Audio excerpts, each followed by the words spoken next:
Hey everyone, it's me coming on strong. Hope you guys are feeling blessed no matter where you are.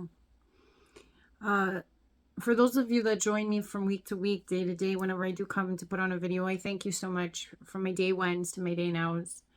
I can honestly say that this is the saga that continues, the novella of my life at times, but there's always a reasoning behind my, life experiences that I think touch may touch others and may bring some peace or some truth to you all that I think needs to be shared at times.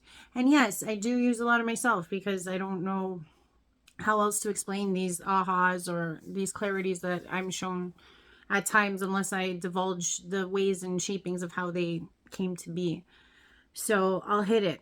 Um, Basically, since I came back from Vegas, I don't know if it was like some freaking portal I came through because if you saw my last video, I had been really going through some feelings of understanding where I sit in this world as a channeler, as a person who does what I do. And I wondered for those moments in time if putting on a facade or some type of gimmick was the route to go.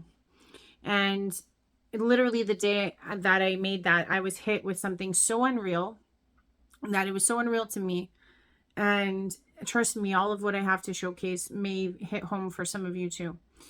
So I get off that video. I watch some other videos as I'm about to go to bed. And I'm struck with a person that ditched me years ago back in 2019. She's a cousin. She is what I would have called my sister growing up. And I haven't seen her in 6 years. I found her online by fluke that same night. I made that video debating on facades and debating on put-ons and gimmicks, and there she was as a creator herself, hitting numbers that I've never reached. Rightfully so, like I said, working within the devil's playground so beautifully as she always did in my life. I loved her deeply and I still do. And I was quite proud of her, but not proud of the gimmick she was using as I scrolled and saw her as it smacked me in the face that night. The gimmick was that she's now this holistic detox savant who knows so much about healing. And I'm not saying she doesn't, but the gimmick she was using was my aunt. My aunt had cancer, and this was 27 years back. And that was the gimmick she was using to describe why she knows everything she knows and why she should be listened to. And some part of me was like, I don't know if that's a good gimmick. I don't feel comfortable knowing that my aunt is the reason behind all your knowledge as a gimmick for why you are or say all the things you say. And the next morning I had called my mom and had told her what had happened, that I had seen her after all these 6 years. She, like most of my other friends, threw me to the wayside back in 2019. There was a huge, like, I know most of you have had to go through this gut-wrenching time of your ascension, where you had people, many people, some people, all people fall away, and she was one, and she would probably be the archetype describing the pinnacle of herself and all the others that fell away. And when my ex and I broke up right after all of this happened, her and her husband and all the rest of my old foes, friends, whatever, took him in with loving arms and, made me I guess, the joke or the butt of most jokes I'm imagining or have been told. That's not whimsical. It was actually true. So when I came across this, I was very stunned, and I was like, wow, like, this is somebody that I know I could never be like. So God showed me in that instance, like, I couldn't follow suit with what she does or who she proclaims to be. And it kind of smacked me in the face with the reality of that, I have to traverse this life a little differently. And starkingly, that same day, my mom got a call stating that the same aunt in question had just been re-diagnosed with tumors and a mass in her lungs. So my aunt got re-diagnosed with cancer same day. And I couldn't help shake how strikingly odd the whole scenario was. As I had said in the last video, I'd been, kind of plagued with a lot of downfalls, and this was an added one to this, stream of different things I'd been going through. And it was not cool. My family was really shook by this, as anyone would be shook by this. but it also brought to a head a very striking answer to what and who I was. So in this world of self-discovery, sometimes our life situations are always pointing to what the answers are and can be. So I kind of tapped out. I was like, you know what? I can't really make anything right now. I'm feeling very disillusioned in the state that I was in. And in some ways, I can honestly say that I felt like I was going through a time of, I don't know, has God ever done this to you guys? That story, It's a Wonderful Life. It's like a Christmas movie about, the ghost of Christmas past and future and present. I felt like God was holding my hand and taking me through some real truths in this last weeks. So I tapped out. I was like, I can't really make anything right now. I'm a little all over the place. I feel like I'm in this next experience of our, the journey. And I don't know if you guys have come to this in the same time as me, where I was being severely questioning my existence. It's existential in nature. And I don't know if you too have felt very existential in these last weeks, because I was questioning a lot about my next moves. I was questioning a lot about what makes me who I am. And all through my life, I can honestly say I always ask God why, God stepped into my life, why God, I could confer with the angels, or I could, always lean on God's word and speak to it and be so immersed in that side of existence. Because some of us that know or have been shown that we are chosen, we don't truly know why we're chosen. I myself, I have gone through really dark places in my life, and I have traversed many dark places in my life. I've been a sinner, a smoker, a pothead, a drunk. I have probably navigated through many of the vices of this existence that we live in. However, I have stared at the face of all of these demons because, trust me, when you do go slumming, you will pick up a lot of what I would say are lower conscious demonic aptitudes, in the sense of like really low feelings and really low places of self that allow for all this negative talk to be had. And I know that some persons like to, make caricatures about these demons, but really demons are within ourselves. We have to cast them out of ourselves, as we they don't need a personification. We can embody them in many times of our lives when we are under influences that are not truly of divine's want, or self sabotage in most degrees. So when we sit back, a lot of us going, why would God choose us? Why would God I'm not the archetype. I'm not Mother Teresa. I'm not Gandhi. I'm not pious as others or other characters in history have been described. And a lot of us that do struggle with this, we are literally staring at certain forms of shame, and we are ashamed sometimes about decisions we've made, and rightfully so, because we are erred, we are flawed as human beings, and none of us are perfect. And sometimes some of us will say, why would God choose persons like us time and time again? So when I was sitting in this moment in this last week, as maybe you guys have too, I was, saying to myself, why was I chosen? Why am I chosen? I kept sitting with that statement over and over and over again, because I'm like, well, I won't succumb to this world. I won't put on a gimmick. I won't go, doing the razzle dazzle to get everything across. And I honestly know that there are a lot of people out there that are so comfortable in expressing all of the things that they are so easily, whereas some of us aren't. And I was watching a Prime series called David and Goliath, and I know that I had seen this or had read about it when I was a kid, but to see it reanimated this way on television was quite interesting. And David, being that he was a bastard son in the time of the Jewish order of as a Hebrew, that would have been something that was shunned upon. And he himself in the series kept asking God the same question I had been asking. So I'm like, oh, okay. I'm like, maybe I chose this. My soul chose this program, subconsciously or knowingly, that I would have some type of parallel or simpatico with, And it makes me understand that maybe those of you out there equally feel this at times, or wonder this, or question this within yourselves. And that's where the simpatico lies between us, that we do feel that non-understanding, and we always look to the Creator, we always look to God for that for that those signs and symbols and those assurities. And I think God may be the only one that can bring that to us, and that's what's so beautiful about the mastery of the all. So as I watched this program, it was a short series, maybe like 4 to 5 episodes. David himself had been asking this all through, and there's an anointer named Samuel. He works for the Lord, and he's the one that goes around anointing the new kings of the Hebrew kings. So David, being a young boy, was like, why would God choose me?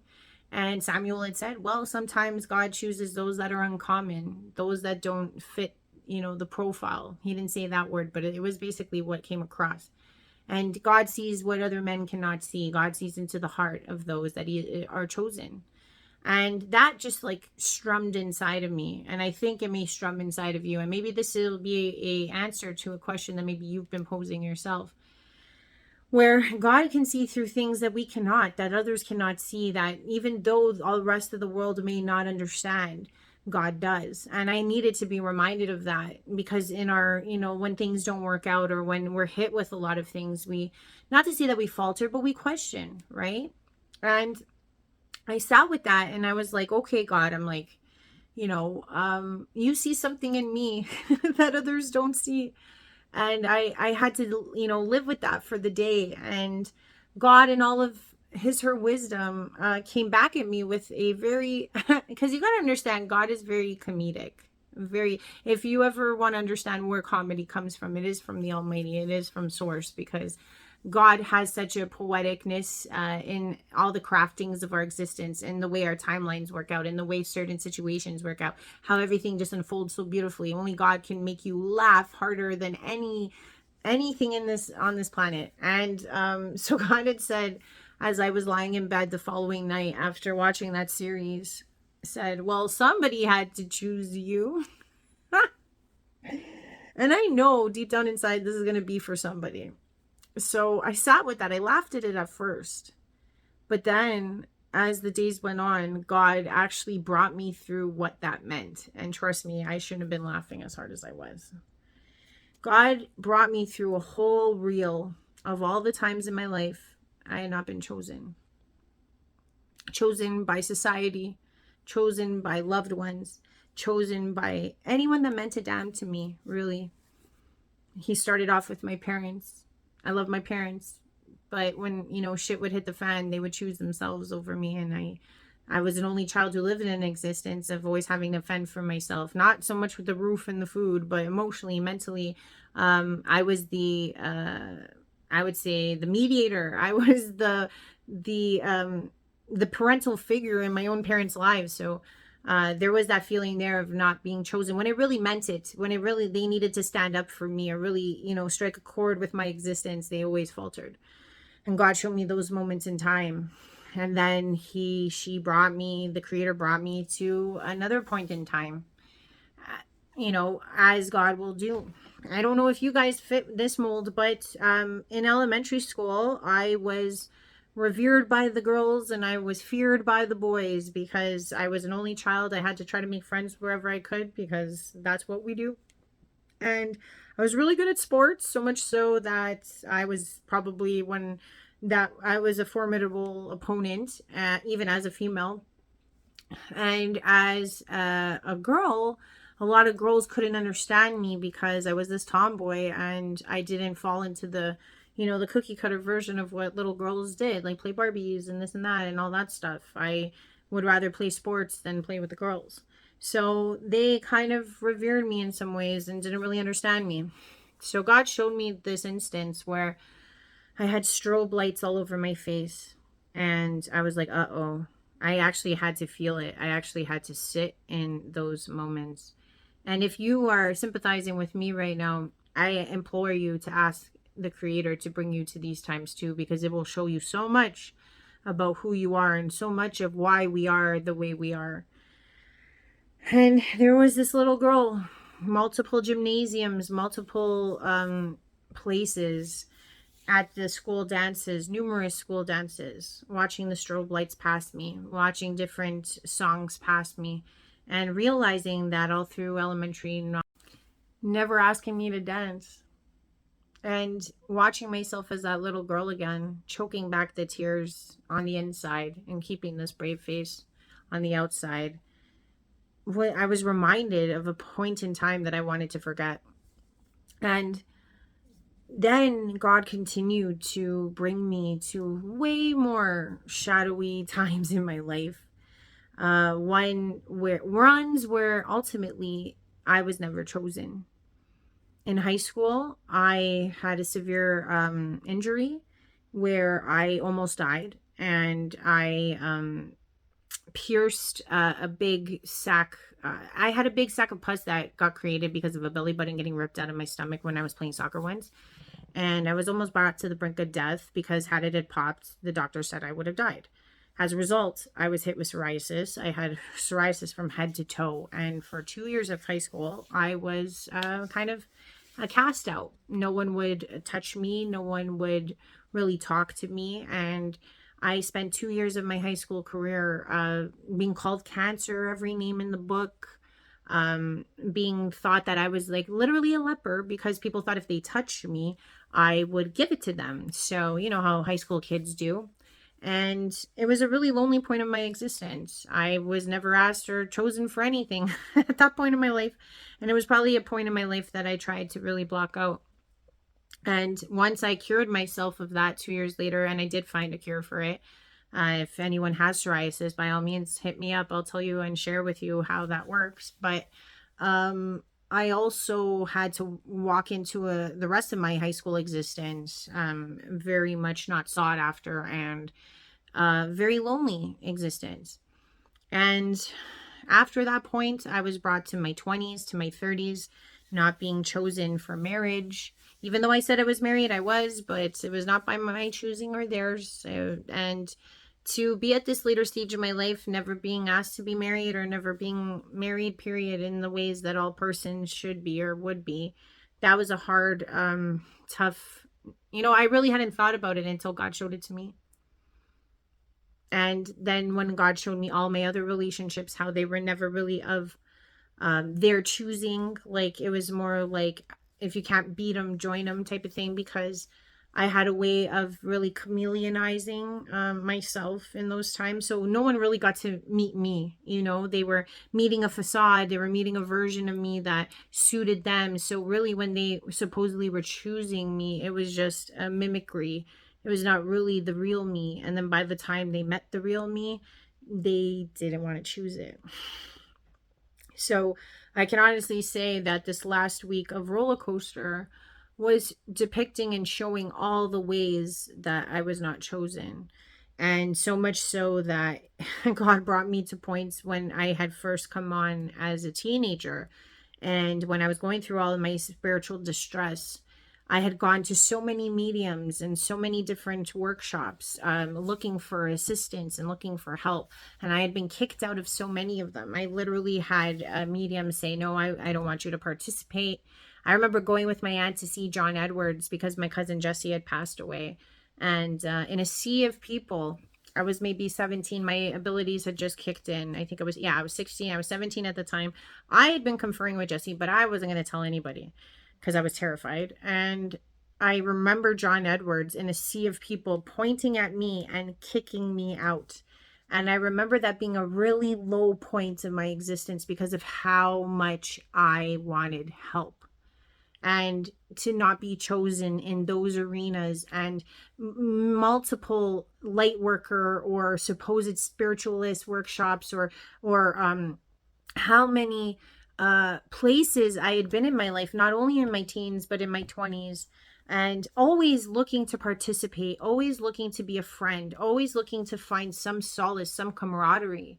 And God showing me numerous times, numerous events, numerous venues, numerous conferences where these things were never met.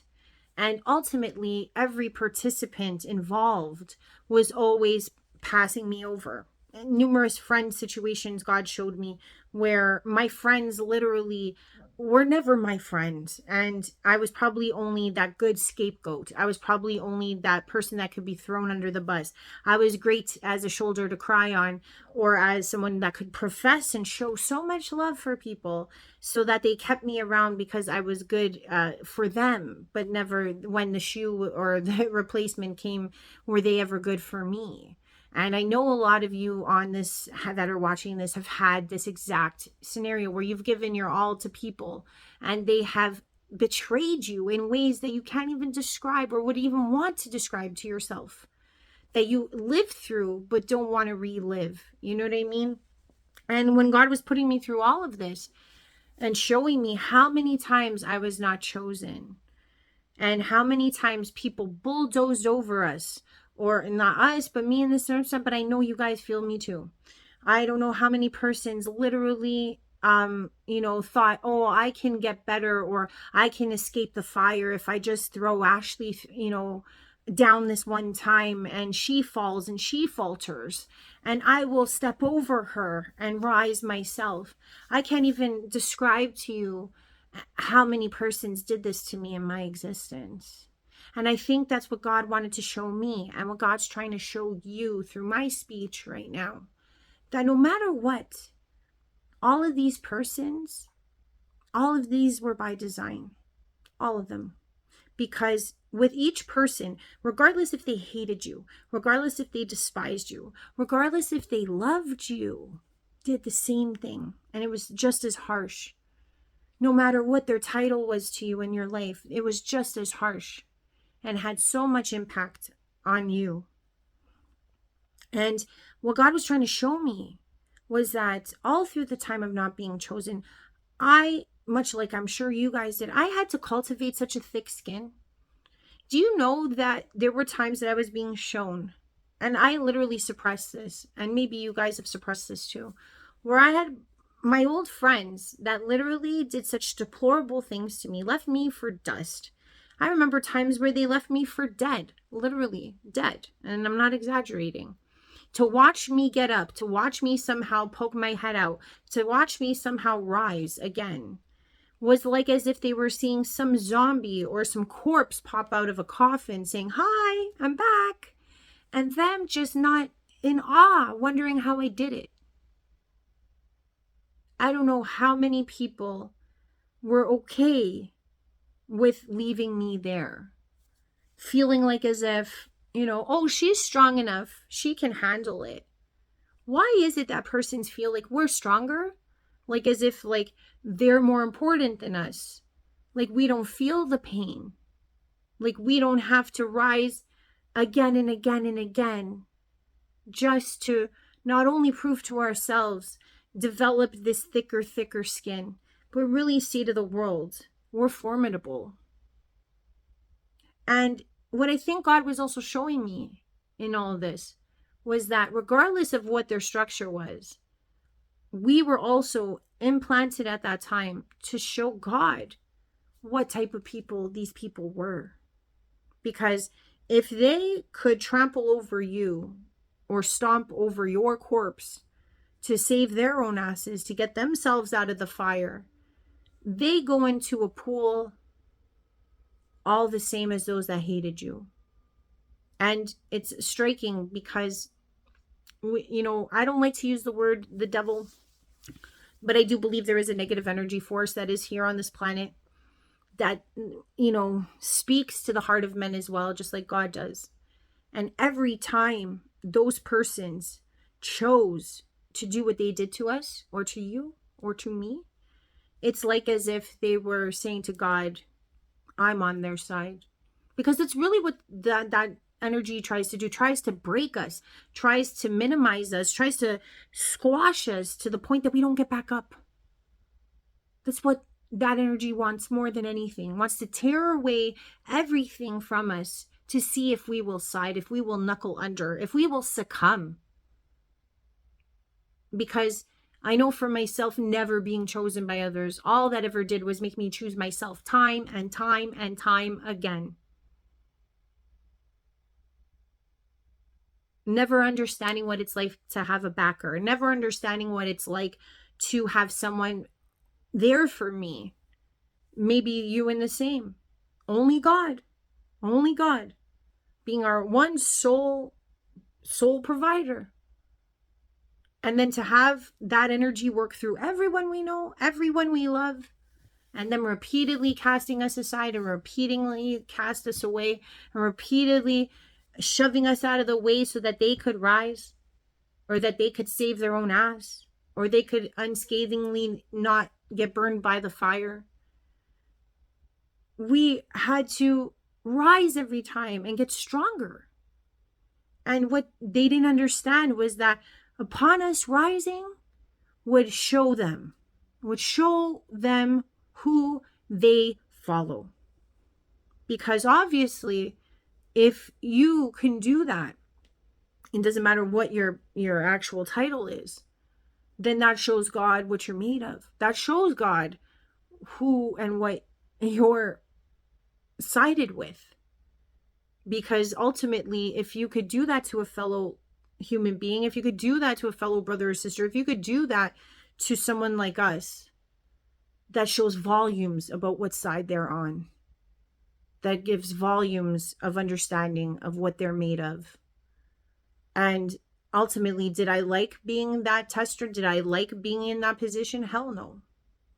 But I couldn't succumb. I could never knuckle under and say, oh, everyone's a piece of shit. I might as well give up. Because I chose to rise, and we choose to rise, to prove that God exists. Every day. Because we don't let that energy knock us down. And to prove who works for the ego, to prove who works for that energy. Because should they have gone those egoic routes to save themselves, and us being who we are could never do that? I can never walk over somebody to get to a higher level. Most of us would actually try our best to link arms with the person. If this whole building, metaphorically was on fire, we would try to get out the door with the person. The same person that would throw us under the bus. We'd try to save them too. But that would be the same person that would stomp all over you to get through that fire exit. So willingly and knowingly, we were always not chosen by others to truly speak to the essence of who these people were. And in a way, and I've always said this and I've always known this, the devil is a teacher by right. The devil will, or the energy that is, will put you in scenarios and whisper those fears into your heart and say, well, if you just walk all over this person, you'll make it out of here. And when that person engages in that act, they're siding with that energy. They're showing their ass, and they're showing God who they work for. Because anyone who can do that could do that to anybody. And I think realistically, that's what God's been trying to show me this last week. All the persons that didn't choose me, that chose to side on the other side. I never had closure. I never knew why. I never knew half of the reasons why persons did what they did to me. I still don't know till this day. The only thing I do know, much like what David knew, was that God chose us. And that has to be the one and only staple and foundation that any of us have and that any of us need. Because to turn our backs on our Creator would be complete annihilation of ourselves.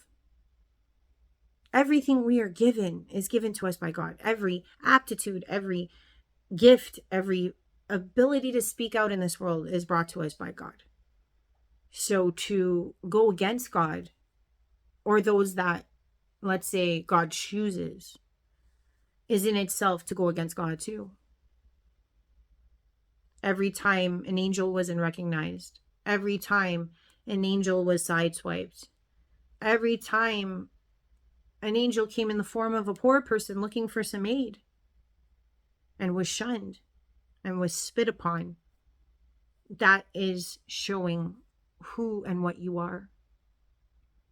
So sometimes we don't know why God chooses us, but we are chosen in those moments to show God who the rest of these people are to God. This is simply my story. What's yours?